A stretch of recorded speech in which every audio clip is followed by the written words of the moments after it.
Welcome to another episode of the CIRS Group podcast. I'm JC. And I'm Barbara. And today we have a very special guest, a second-time guest on our show, Dr. Christian Navarro-Torres. Welcome back. Thank you so much, JC and Barbara. It's an honor again to be here with you, as always. Thank you so much for joining us. And today we are talking about ADHD and CIRS. And I'm going to let Barbara kind of intro how we got down this rabbit hole, but this should be a pretty comprehensive conversation, and we hope to shed some insight into ADHD and CIRS. But that said, we are not medical professionals. We are not your doctor. And so anything we say is really from the perspective of CIRS patients, of people who experience ADHD symptoms, but none of this should be taken as medical advice. Christian, thank you so much for joining us today. Do you want to give everyone a little bit of an idea of why we brought you on for this episode, what your credentials are, and where people can find you? So I suppose part of the reason I'm here is because number one, I'm a CIRS patient, and number two, I'm a researcher who studies human cognition and the brain. And so given this being such a core feature of CIRS and ADHD, well, we thought maybe this wouldn't be a bad idea to bring someone like me and see what happens. And so I also run the CIRS Lab platform on Instagram, where you can find more resources sort of on the scientific and medical basis of CIRS. And we're posting content there regularly. Feel free to check it out. Definitely follow Christian over at the CIRS Lab on Instagram if you're not already. They host really helpful webinars. They've had extremely good reviews from everyone in the CIRS group, and you cover topics that are so topical in the CIRS conversation. I think your most recent one was on actinose cleaning, right? That's right, yes. And you said you have one coming up. What is that one going to be on? We're going to be talking about MSH a little bit more. Ooh. What is MSH? And I think it's greatly underlooked sort of marker in CIRS that we think it's really, really important. And I think even on the research front, we don't fully appreciate what MSH is doing for us. So I'm going to be talking about that in a way that's accessible for people in general, and in terms of how it ties into your treatment recovery. And you can find him bouncing around in the CIRS group with us, which is always awesome to get his feedback on things there too. And yes. I have Dr. Christian Navarro-Torres to blame for realizing about 2 months ago that I have ADHD. And no, he did not diagnose me. He's not that kind of doctor, but Thank you. Yes, but he talked about it. He shared on his Instagram at CIRS Lab, and we'll have a link to it in the show notes, about ADHD and CIRS, and linked to a TED Talk where a woman described her entire life with dealing with ADHD. And I was like, holy crap, that's me. And it all of a sudden now I'm 37, at age 37, I now have an explanation for why I did a lot of the things that I did in my life. So yeah, Christian, do you want to explain maybe a definition of ADHD before we get into this fun stuff? Yeah, sure, absolutely. And one thing I want to add to what you just said, ironically, like for me also, it was a very recent discovery. I think it was somewhere in the summer months, maybe June, somewhere around May, June, that I started to really pick up on this idea for myself. And it was very similar to it's like a revelation moment, putting the dots together. So in terms of ADHD, so I'm going to briefly provide a basic definition in terms of from a cognitive perspective.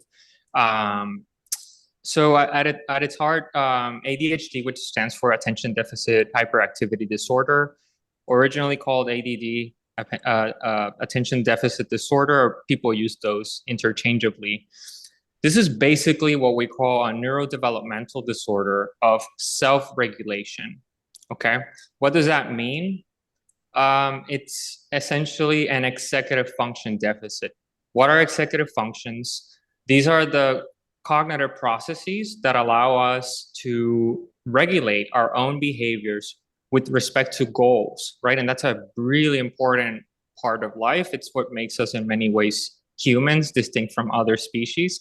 That ability to self-regulate in relation to something that we want to achieve, and then being able to follow through that It's like looking into the future in a way, if you think about it. And so with that said, ADHD is essentially, and this is important, it's a disorder of action and control, not necessarily a disorder of lack of awareness or lack of knowledge, although there are issues of self-awareness that do come into play. But it's not like necessarily, even when someone has been diagnosed and they know they have ADHD, that's not going to get rid of the issue. So that's what I mean by lack of awareness or awareness in that sense. And just really quickly, the disorder basically has what I would say two basic components. On the one hand, it has hyperactivity impulsivity component, which basically sums up to an inability to engage what we call inhibitory mechanisms or behaviors. So it could be things like hyperactivity, which tie to motor inhibition. If it's like very physical, like you're always sort of restless and always like moving, and that's a very stereotypical view of children with ADHD. But there could also be verbal inhibition problems, excessive talking, interrupting. And then there's things like impulsive cognition. So decision making that happens in real time, you don't really process the information in depth enough to really think about the long-term consequences. And so there's little reflection. There's also impulsive motivation. So things like immediate gratification become sort of at the forefront. And then you start undervaluing future goals. And then there's also going to be an emotional dysregulation component, which is, I think more recently has been integrated into the scientific literature as an important piece of the disorder. So hyperactivity, impulsivity is this one component that has all these things that I just mentioned. And the second one is an attention problem, right? Which is an inability to sustain attention over time. So you lack an ability to have sustained actions toward future goals, as we mentioned already. And there's going to be a persistence to respond to irrelevant goals at the moment, things that can stand out for no apparent reason and they captivate you, and then you sort of go down that rabbit hole. So those are sort of the basic features from a cognitive perspective of what ADHD is, and we can try to put that in context in terms of us or what that looks like in life. Yeah, so a couple things jumped out at me as you were going through all of those fun symptoms that I know so well. You said impulsivity and decision making, saying yes too quickly to something and then realizing, oh, why did I say yes to that? That's gonna screw up my whole day, or it's gonna whatever. Very much so. Buying stuff, like just a quick buy, that dopamine hit of that's why a lot of people with ADHD struggle with their finances, because not only are they buying things without thinking, they're also not going to take the time to really like budget and figure things out on the back end, and make sure that all their ducks are in a row financially. That time and like goal management issue, people with ADHD have two times: now and not now. And so Yes. if there's a project due 3 months from now, cool, not now. And if there's a project due tomorrow, oh, holy shit, now, and those are the only two ways that people with AD, not the only two, obviously there's a spectrum there, but that's really a thing that a lot of people with ADHD struggle with, myself included. And of course, you mentioned the emotional dysregulation. I cry really easily and I get very strong emotions when it's not totally warranted all the time. And so, yeah. And then the one other thing, sorry, I'm jumping. No, that ADHD. in the spirit, yes. Yes, in the spirit. I'm going to embrace. No masking today, guys. I'm just going to go with it. The hyperfocus. So I have read some pushback on that term, attention deficit disorder, because it's not that there's like a lack of attention. It's just that we don't have control over it. So, and what that means is sometimes if we're very interested in something, like I'm very interested in learning about ADHD right now, ironically, I can be hyper focused on it. I can read books on it. I can listen to books. I can consume podcasts. I can have a conversation with you guys right now about it and be totally dialed in. But it's only because I really love it and it's feeding my dopamine processes right now. At some point, I might get bored with it, and maybe that won't happen anymore on this particular topic, which is why ADHD people do tend to like hop jobs, hop relationships, hop homes they live in, all things I've done. So that's another thing. It's like something else is controlling where your thoughts are going, and you're a little bit just having to go with it, right? Like there's not a whole lot of control that we have. We can try really hard to push back on that, but it can be really exhausting and painful to do that. Yes. I can, there's a lot of things you said there that they spoke to me the way you put them together. This idea of, right, jumping, skipping from one task to another. So, right, there is a control issue. It's fundamentally a control issue. And what happens is you may get like very captivated to doing some kind of novel task. And often this is in part because it can be a very strong stimulant of dopamine, which is something we're severely lacking in our brains. And this is like basically our neurochemical that gives us a sense of reward. Essentially, looking into the future again, dopamine is that neurochemical that's really important for that. And so there could be situations that can trigger that process, but then they can override things that are more imminent in the moment. And this is where the idea of goal-driven behavior, right? If you know there's something that needs to get done that's more important, that has more priority, but you're willing to just put that aside in order to do this other, go down this rabbit hole, then this is where you start seeing the problem with ADHD, right? And and for the emotional dysregulation, you mentioned that, and there's a couple of features that I think are interesting about that, which is one of them is an inappropriate response to a very strong emotional situation. So that's one, and I think you alluded to that. Yeah. And then there's going to be difficulties dampening that initial emotional response, or it doesn't always have to be like this. And then there could also be issues recovering from that response and redirecting that to a meaningful sort of goal-driven situation that allows you to kind of jump back into a regulated emotional state. So all of those things can be impacted in that process.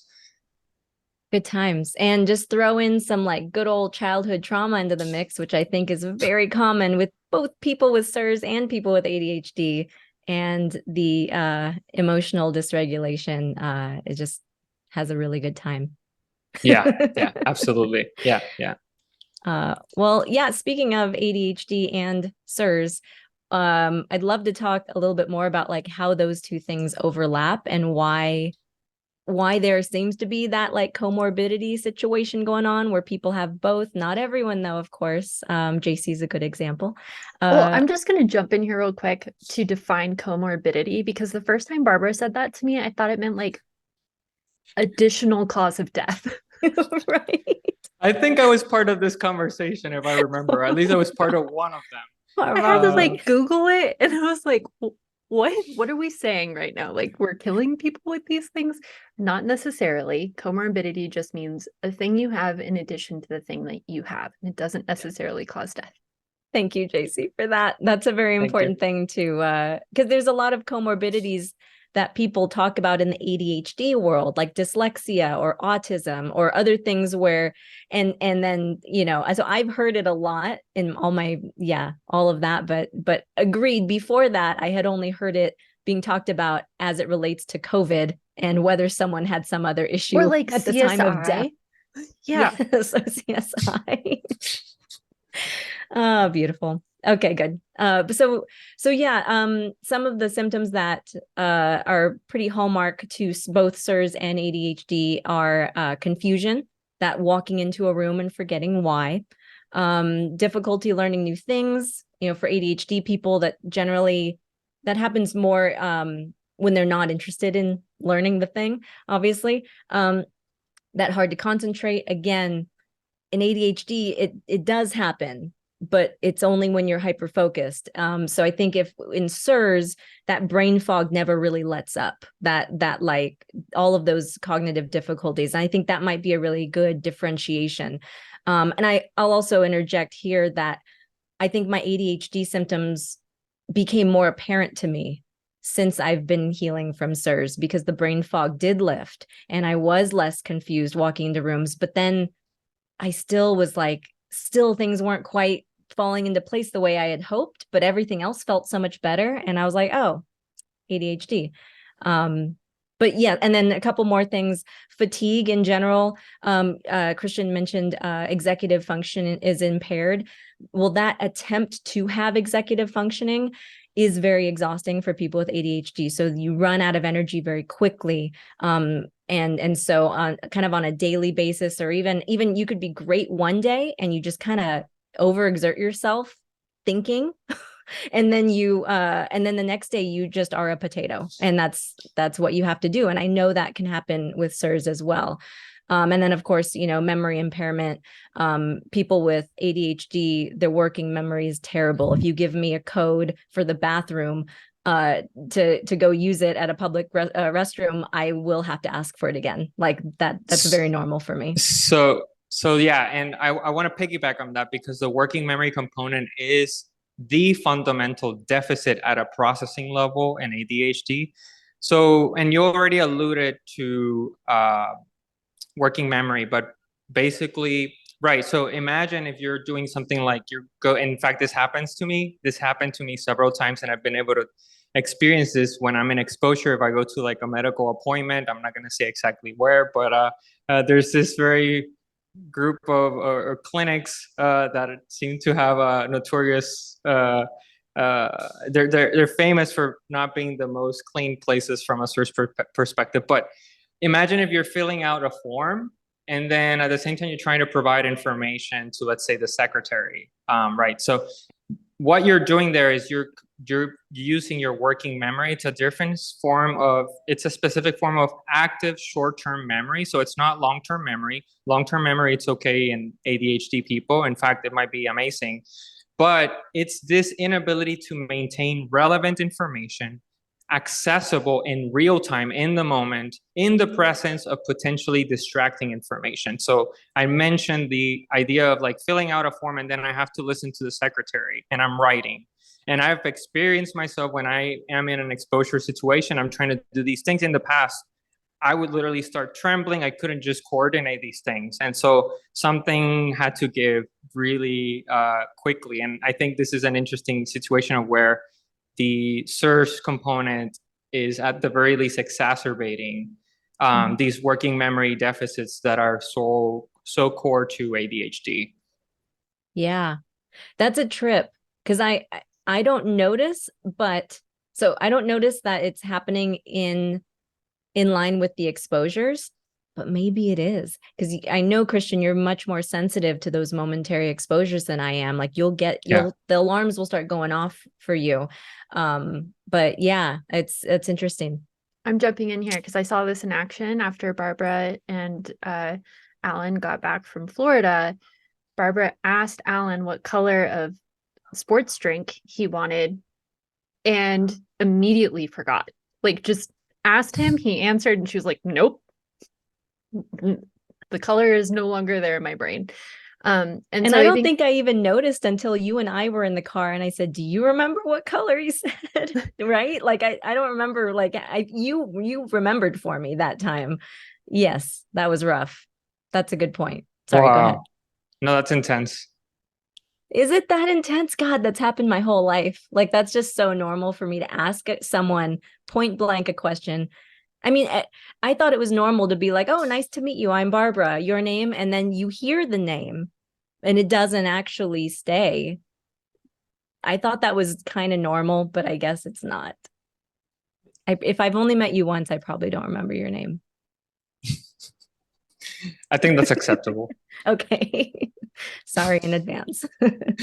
Yeah, and thank you for clarifying what working memory is. That's another ADHD lingo that I forget. Most people don't know what working memory is versus all the other memories. Because I know all the lyrics to every song I've ever heard once.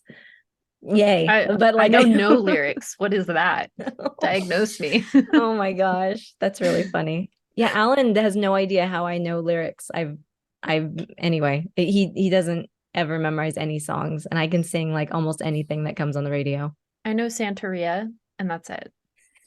So I definitely have this with music, and I have it with movies where I can definitely rehearse entire movies. I used to do that as a kid. Like Lion Yeah, King, I could go through the whole script in my yeah, head.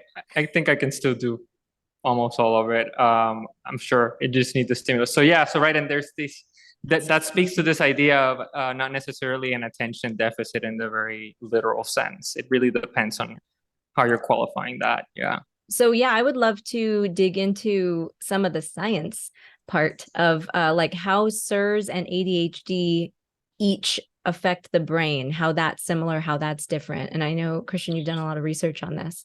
I've I've tried to do as best as much as I can, and I mean we do have a lot of research on ADHD, and I do want to say that a lot of this research is coming from sort of the developmental literature, so looking at children up until young adolescents.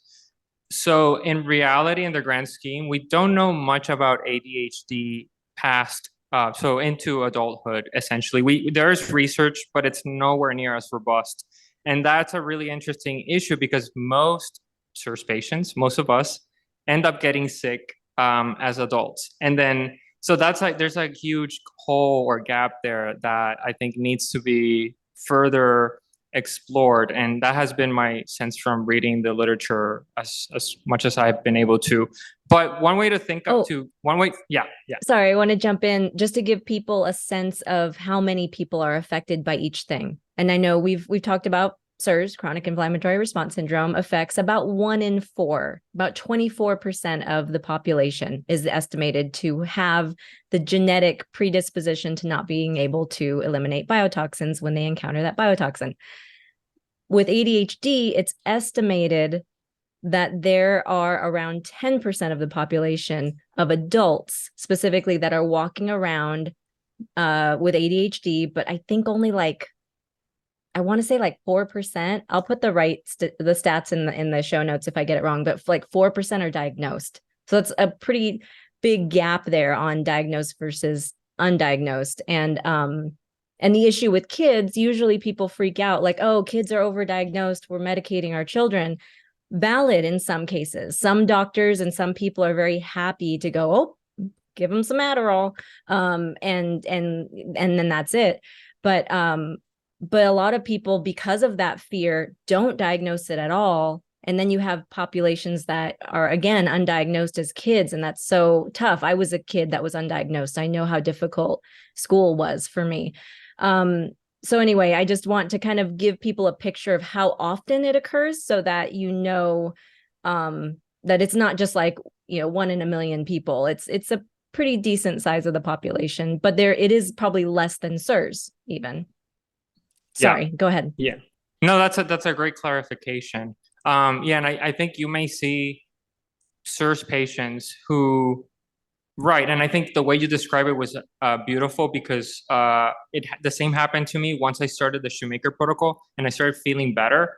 These ADHD symptoms started to amplify. It's like became much more aware about them. It became very disruptive. And I think what's happening there is as you're clearing the noise from all the CIRS signal, if you have, and we can talk about this later, but there is a genetic basis for a lot of people who are diagnosed with ADHD. There are genetic predispositions. If you're one of these people that fall in that percentage of the of ADHD population, which is about 75% of diagnosed cases have a genetic basis. I guess I'm saying it now, but then there's a possibility that healing through CIRS is what it's going to do is allow you to now suddenly start noticing like, oh my God, this has been in the background. I just couldn't parse it in this particular way, but it's clearly a problem now. So I think that was a really good observation. In terms of, right, so one way to think about how to compare these two categories is to think about what's happening in the brain in ADHD and in CIRS. So that's one way to think about, we talked about the symptoms, but also in terms of what areas of the brain are affected in each case and where do we see some overlap. So we've already established that ADHD is fundamentally an executive function disorder, right? And so These are the brain networks that are going to be largely affected in ADHD, and actually you'll see a lot of the same in CIRS. But there's going to be some interesting differences in terms of sort of the canonical patterns. So some of these brain regions that are really important to the executive function network, frontal regions in your brain. Some people will call the prefrontal cortex, but there's just different parts in your frontal parts of your brain that actually are really important for making reward-based decisions. So dopamine, and then working memory and things like that. There's a region, if you were to like look at your brain, there's two hemispheres, they sort of split. If you were to look right into the in-between space towards the front middle part, there's a brain region called the anterior cingulate cortex. It's a region that lights up for almost everything that we do that has to do with executive function and goal-directed behavior, monitoring, self-awareness, things like that. Then you go deep into the brain at the center, and you have what we call the basal ganglia, which has a bunch of different small structures. And one of them, I made a video on Instagram, is called the caudate nucleus. And inhibition of actions, movement, things like this, volitional movement, speech control, all these things are really important in the caudate, and it communicates with all these frontal regions. And then there's things like the cerebellum, which is this little part in the back that looks like a mini brain. And then there's the amygdala, which is, a lot of people think of it in terms of limbic system. So emotion regulation, this part of the brain is really important for emotion regulation. So all of these brain regions are going to be affected by ADHD. And one thing that I pulled out from the research is that on average, ADHD involves about a 10% reduction in the volume of these brain regions. The severity of atrophy in ADHD predicts the severity of symptoms. There's a correlation there with studies. And what's really interesting is that sometimes these atrophy patterns that we see in children with ADHD, they will show some normalization after adolescence, which is a deviation from CIRS because we don't see that, right? If anything, it's kind of the opposite pattern. Mm-hmm. In CIRS, what we see is atrophy getting worse over time. Whereas with ADHD, if you've been diagnosed early on, there's a reasonable chance that that's going to start normalizing, maybe with medication, or most likely with medication, or maybe on its own with some other intervention. There's also, it's not only affecting brain structure, but it's also affecting brain function. So activity in your brain, these brain regions, there's about a 25% reduction in brain activity in these regions. And brain function, unlike brain structure, remains impaired into adulthood. So that is something that we do see in ADHD persist. We don't know in CIRS, though, how that plays out because we don't have data where we look at brain function, brain activity, essentially.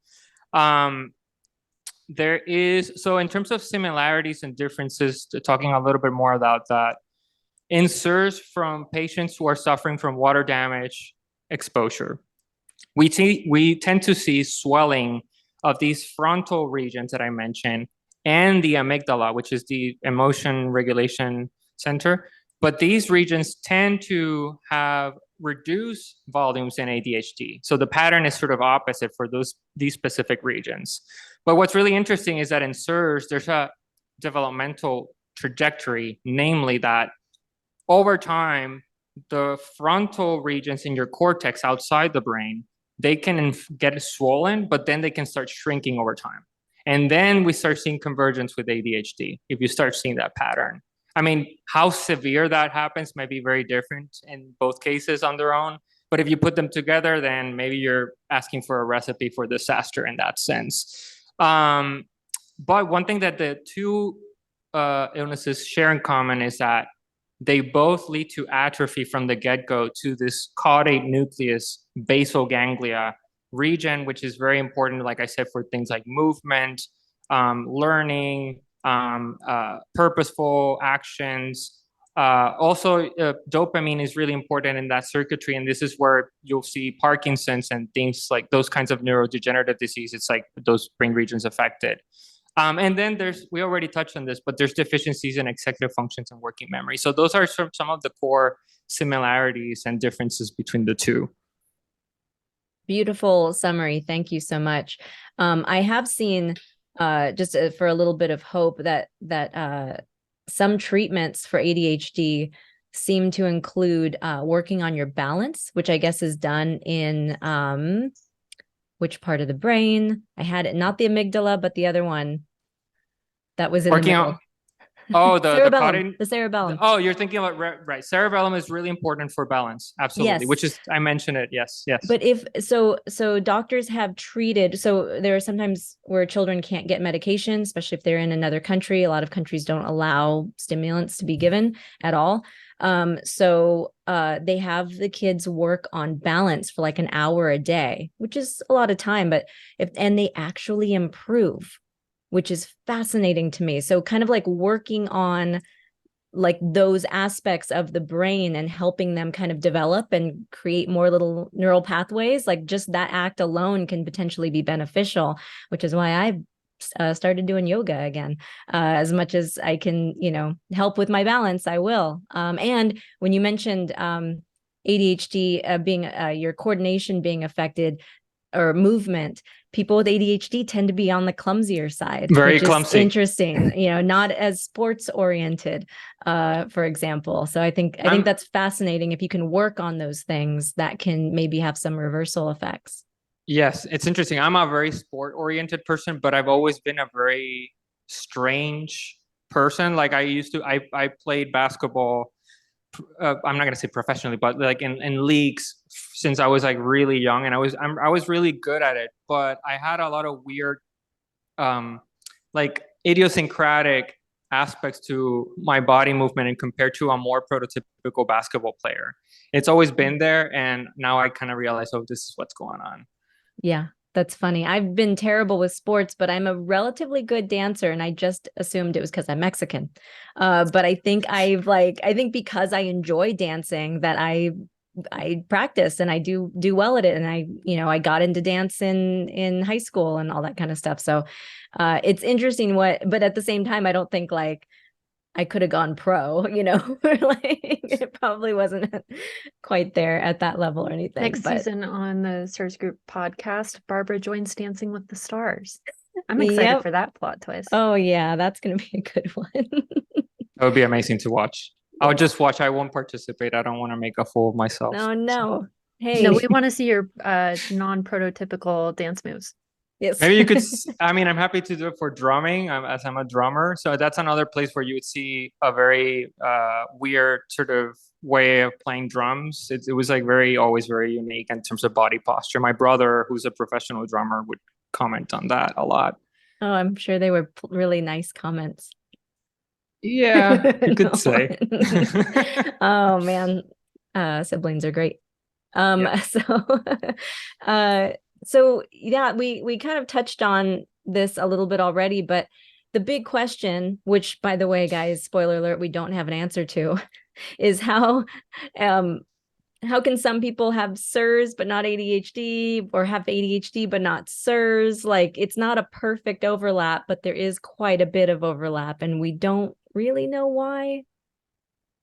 Yeah. I mean, I think this is an open-ended question, and I'm gonna sort of brainstorm here a little bit with you guys. But sure. Certainly, like I said, there is a genetic component for clinically diagnosed ADHD, and maybe I should make a very quick distinction here. There is a lot of so the ADHD has become a very popular sort of disorder in social media and things like that. It's getting a lot of attention. And I think it's important to make the distinction between people who have been clinically diagnosed with ADHD, and these are people who are evaluated by a clinician, and they basically, it's a sort of a categorical yes or no. Do you meet criteria following a set of symptom criteria? And Barbara, I know you did this recently. I don't know if you want to share anything about that process, but I'm an open book. I did get formally diagnosed a month ago, something like that. And yeah, it was just a psychiatrist asking me a bunch of questions about things. Kind of really what he was doing was ruling out bipolar, depression, anxiety, other things, which I have had depression and anxiety in the past. And so it was interesting to be able to answer those questions in a new way, given my current thoughts and feelings and emotions. And then at the end, he gave me a questionnaire to do myself and give back to him. And basically, yeah, there's I forget how many questions. It's according to the DSM-5. You can look this up for ADHD. And if you get, I think, 6 out of the, I don't know how many questions there are, then you qualify to have it. But it's so, yes, it's like all of these, all mental disorders and even CIRS, really, there's like a spectrum, right? There are very extreme, horrible cases, and then there are milder, livable cases, and there's a bunch in between. Yeah. And so I think that's what you're about to go into a little bit. Yeah, which is right. There's that, and then there's what researchers and clinicians would call subclinical ADHD. So these are people who haven't necessarily been, or yeah, they haven't been officially diagnosed in the way that you just described. But if you give them some kind of self-report rating scale in terms of different symptoms that are typically associated with ADHD, you know, they may report increased severity of some of these symptoms. And so there's been research looking at each of these separately. A lot of research has conflated the two, but then there's also research where they've teased apart these two populations, and there are important differences from a research part. What I was going to say was, in terms of thinking about, you know, is ADHD CIRS, or well, we know that in the clinically diagnosed cases of ADHD, like I said, there's a genetic. It's highly heritable. It runs in families. And like, I think I said this already, it's about 75% heritability, which is really high. So chances are, if you are diagnosed with ADHD, it most likely runs somewhere, you know, one of your parents has it, and then, you know, you can trace it. So that is going to sort of set you up for, you know, running into this situation. And what's really cool about, I don't want to say cool necessarily, but what's interesting about this is that CIRS is, right, it has the same sort of ingredient, which is there's a genetic susceptibility for most people, and it's not 100%, right? It's 75% roughly for ADHD, and I think for CIRS is about 90 to 95% of people, based on the studies, that will have one of these HLA haplotypes that make you susceptible.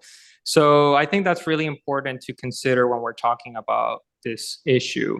And then there's research also showing that there's environmental aspects that seem to contribute. So I mean, I think this is an area that's heavily under research, but there are studies showing exposure to heavy metals and chemicals such as BPA during pregnancy. And this is important because ADHD is a neurodevelopmental disorder, right? It's very specifically tied to development and how your brain is developing. You know, these parts of your brain are developing in response to whatever it is that's, you know, whether it's the genetics or the environment. So these exposures have been strongly associated with clinical ADHD diagnosis. And it raises the question, right?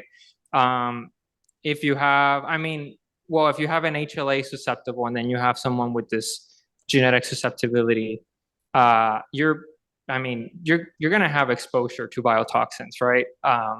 Yeah. From basically the moment you're brought into this world. So it does raise the question. Yeah, it's fascinating. Yeah, one thing I did want to ask is, prior to CIRS and prior to carnivore, I was diagnosed with OCD, and I found something that was really helpful for me was to have a lot of routines. And having routines was really what allowed me to structure my life and my environment so that my OCD was manageable. So is ADHD kind of something that you can similarly manage through routines, or do people mostly have to go the, you know, pharmaceutical route, or what opportunities do people have to live life with ADHD in a manageable way? All of the above. Yeah, absolutely. Yes. I think that I spent my whole life living according to calendars and notebooks and planners and all of that fun stuff. But just like in that sense, OCD, when I use my keys, my car keys, and I come home, I put them in the exact same spot every single time. And I've always done that.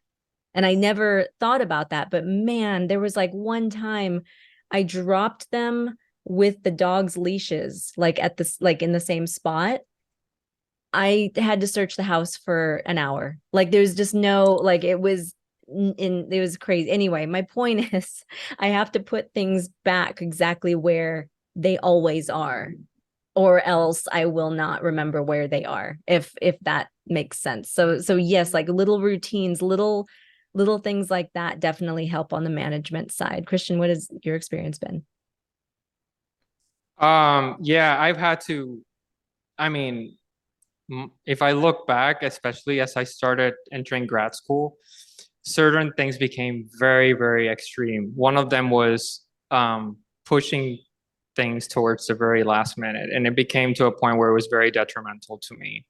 And I would just get these insane, like, and the people who were working with me and who knew me very well, my advisor, they just couldn't figure out how I could write like half a research paper in one, like overnight suddenly. And then, and so these things were happening to me and they were getting out of control. And I could tell they were going to potentially affect my professional career in terms of productivity. At the time, I didn't know anything about ADHD, but once I got sick with CIRS, right, and then I started getting treated. And maybe I'll tie this to going back to the question of relationship with CIRS. Once I started to pay a lot of attention to avoiding exposure because I'm so hypersensitive, and I started taking the binders, I noticed that if I was in very ideal environments, a lot of this like last minute pushing sort of started to go away, and I became a little bit more goal oriented, a little bit more sustained. And this especially happened when I've mentioned this maybe before I don't know. But at one point I decided to go to Huntington Beach, California when I was really sick to try to do part of the protocol. And this is for some reason where I felt like the most amazing, just doing binders and not even having like purifiers. And during this period, one of the things that I noticed is I became very productive suddenly. I started to work on things over the course of like a month. I was just getting a lot of things done. I had to really avoid exposures, but once I figured it out, it just became like part of that. So I will say that there is, at least for some of us, there's going to be some element of the illness that's you have to address in order to, and think of other treatment options that you can introduce that can help you. But so once I discovered that, I started to pay more attention of how can I figure out ways to stick to that, or to capture more of those moments and not be so like waiting until the last minute to get things done, waiting for that really huge burst of energy. And since then, I think I've been just getting a little bit better slowly.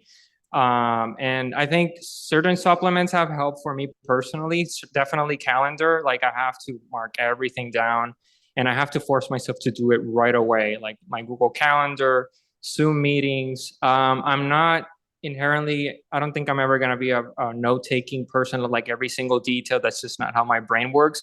But I think there's a level that I have to compromise and figure out ways so that I can keep things sort of functional. And I don't know, some combination of these things has been so far helpful. Oh, and I want to say thyroid medication for me has been really useful for managing some of these ADHD symptoms.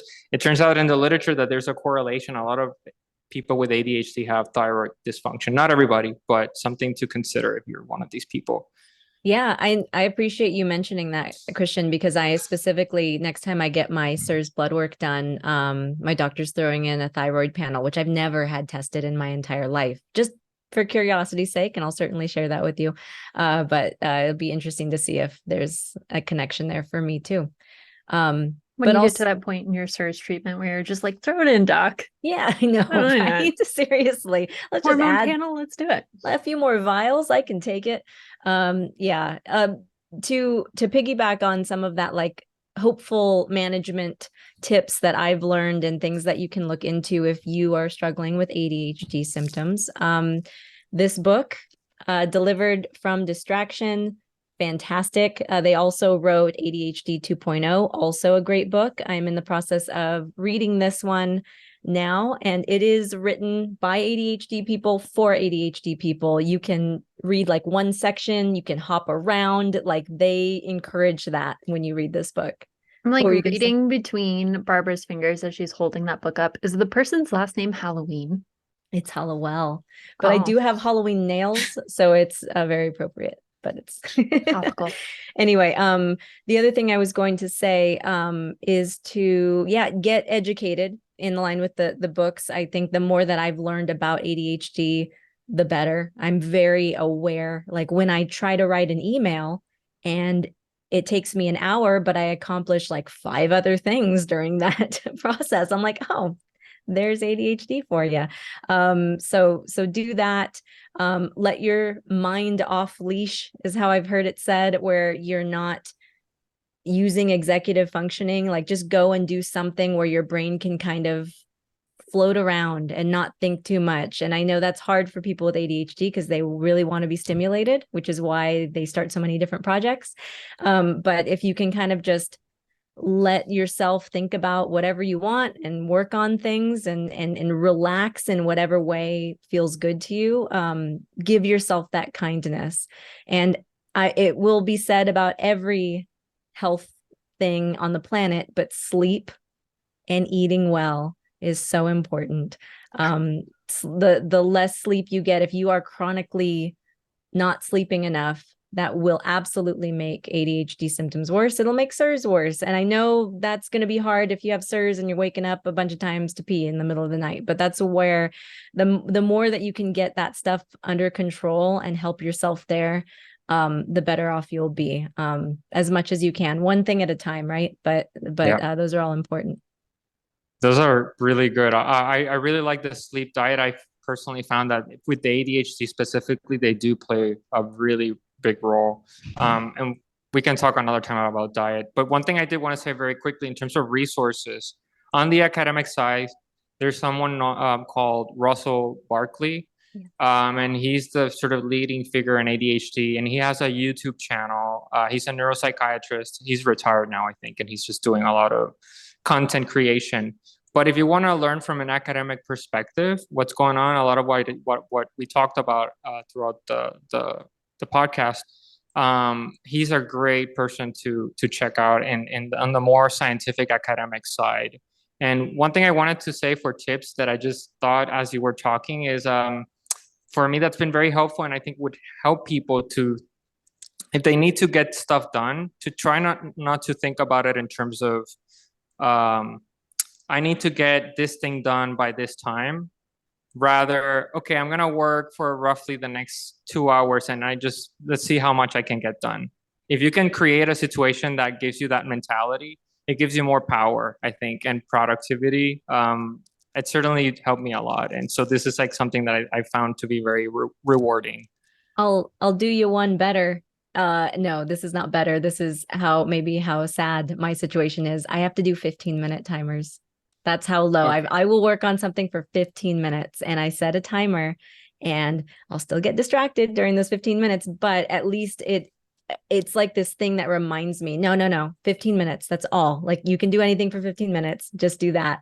And so, but yeah, so start small if you need to is the only reason I'm bringing that up. But if you can do a 2-hour chunk, by all means, do a 2-hour chunk. That would be amazing too. That's a really good, I appreciate you mentioning that, because how long you want to go for it will really depend. Yes. And so I actually haven't tried this myself with the timer. Maybe I'll try it and I'll let you know. It's helpful. Yeah, I yeah. just bought, it's not here yet, but I got a time timer, which is this little, like, I'll link to it in the show notes, but it's a dial, like it's like an egg timer or whatever, but it turns bright red. I'm not doing this right. It turns bright red for the amount of time you have left, and it slowly gets smaller. So it's just very visual. And it's not digital. And the reason that's important is it's not my phone. So often when I'm setting the timer on my phone, something on my phone will distract me and I will go off. So it'll be good to have a timer that's not my phone, so I can throw my phone on the other side of the room and actually just look at the timer and get my work done. Wow. So many That's things. cool. I guess it's managing. Anyway, I hope this was helpful. JC, did you learn some fun stuff? Oh, I learned so much. I know all about, not all about, but I know way more about ADHD than I did when we were walking into this episode. So thank you both so much. If you're looking for more resources and support on your CIRS journey, you can join us over at theCIRSgroup.com. We'll see you there. See you there.